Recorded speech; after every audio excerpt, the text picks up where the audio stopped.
And if you don't know the story, what happened is everybody in the state of Hawaii, about a week and a half ago, got a text message. And the text message said, ballistic missile incoming, please seek shelter, this is not a drill. Please seek shelter, which I thought was hilarious. Like, they're on an island. There's no... Where are you going to seek shelter in Hawaii? The volcano? Like, that's... You're just going to die. They should just send out text message to everybody, you're just going to die. Like, that's really all there was, right? And for about half an hour, everyone there thought they were going to die. And then, just like everything else, they came out and were like, fake news. Didn't really happen. Right? They started interviewing people, and they asked around, they were like, what did you do? What did you do in that half hour where you thought you were going to die? And everybody was exactly the same. They were all like, oh, I got on the phone to my loved ones. I cried on the phone with my mom. I spent the last half hour of my life just weeping. I didn't realize Hawaii was full of losers. You kidding me? If I got that text message right now, I would be like, what's the world record for cocaine? I've never done cocaine. I would like to start with a world record attempt. Like, when they sounded that all clear, they would have been like, no missile, also man died in jet ski related orgy.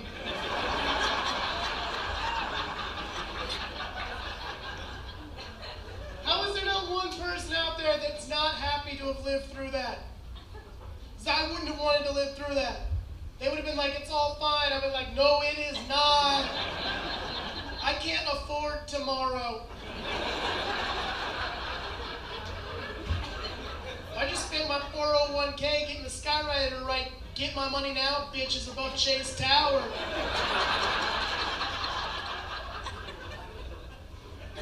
Really, not one person lived it up?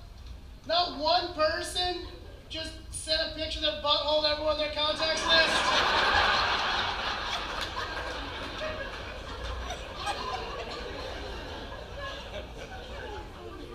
Had a weird, awkward Monday where they had to go through and be like, sorry, I sent you a picture of my butthole.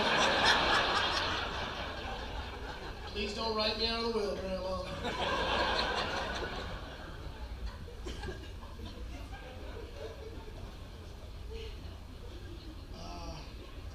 Speaking of good news, I just got this news recently. My girlfriend doesn't have herpes. Thank you. I'm also excited to find that out because that's not what the first test said. She got a false positive on a herpes test. And when you get a false positive on a herpes test, they leave out the false part. At first, they just send you home with a piece of paper so you can stare awkwardly at each other from opposite ends of the couch. And that's what happened. And the doctor said something really interesting. He goes, oh, we can tell by the blood work you would have contracted these herpes in the last 3 months. I don't know a lot about herpes blood tests, but I know 3 months is a lot less than the 3 years we've been together. So that means that one of us, and I live in a van, so I'm pointing some fingers. I realized really quickly, though, that's not enough to get me to leave my girlfriend. You know how hard it is for me to date now? I have herpes. That's a whole lot to put on an OkCupid profile. Because having an STD with someone, that's a commitment level up there with marriage, if you ask me. Right? Because you get married to someone, you're like, this is the only person I ever want to sleep with ever again. You got herpes with someone, you're like, well, this is one of the only people that'll ever sleep with me ever again. So, time to start putting up with their bullshit.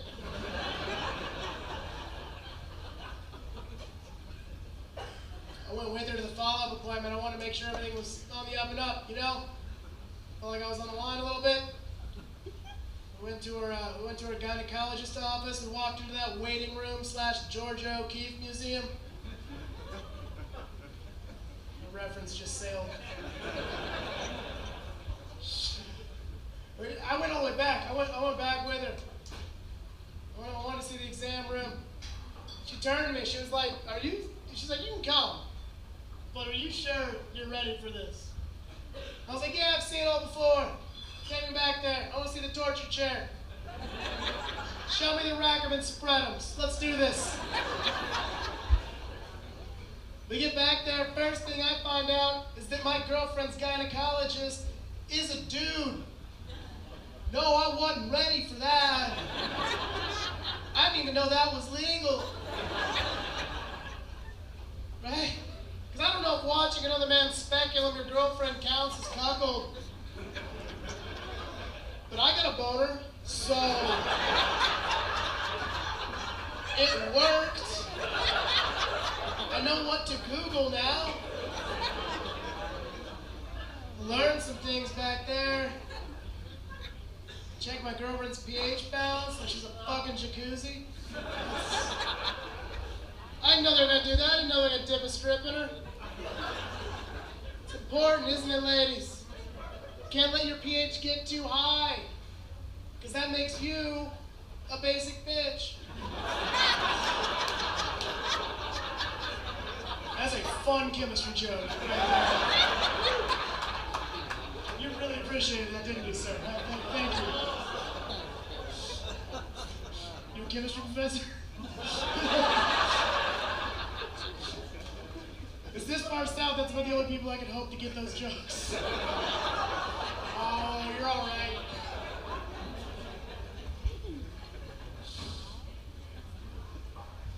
Oh, we got tested, came back negative, thank God, right? I asked the doc, I was like, hey doc, I've been burned before. I'm concerned this wasn't a false negative. He goes, don't worry, this time we used a more accurate test. Why didn't we start out with the accurate one? Spent the last month of my life waiting for my dick to explode just because you're lab techs and Maximista.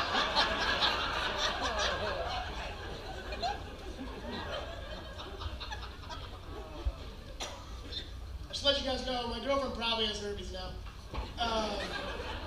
We broke up like 6 months ago, and based upon the amount of dudes I'm imagining she's banging, like, she's gotta have something, right? Like, please let her have something. That's what happens, because after you break up with somebody you've been in love with for a long time, you just lay in bed at night, just stare at the ceiling of your van, just picturing them banging dude after dude after dude. It's like the worst porno ever. Well, based on what we know about me, the best porno ever, right? I got on Tinder, that's what you gotta do after a breakup. You gotta start swiping the face in the garbage can, right? That was a bad idea. Third person that came up on Tinder was my ex-girlfriend. Oh, it gets worse. In a picture with me. I didn't even know that could happen. I saw that, I was like, I don't even need 12 more reasons why. That's good enough. No one here is Netflix? All right. I didn't know what to do. Have you ever had the existential crisis of whether or not to swipe left or right on your own face? Right? Only a pass on, you gotta make a decision. I just went to options and switched my likes to dudes. People say you can't choose to be gay. Well, those people haven't seen the preference menu on Tinder. Turns out it's one of the options. Did that, I started getting messages from dudes. Turns out the guys are sweethearts.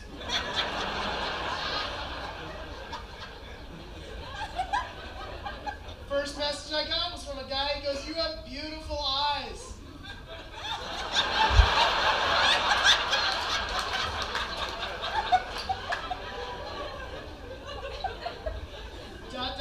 Do you want to blow me?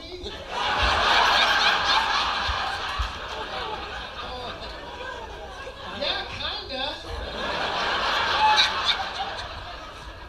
Big lush. Alright guys, I'm gonna get out of here in just a second. You guys have been so much fun. Thanks for coming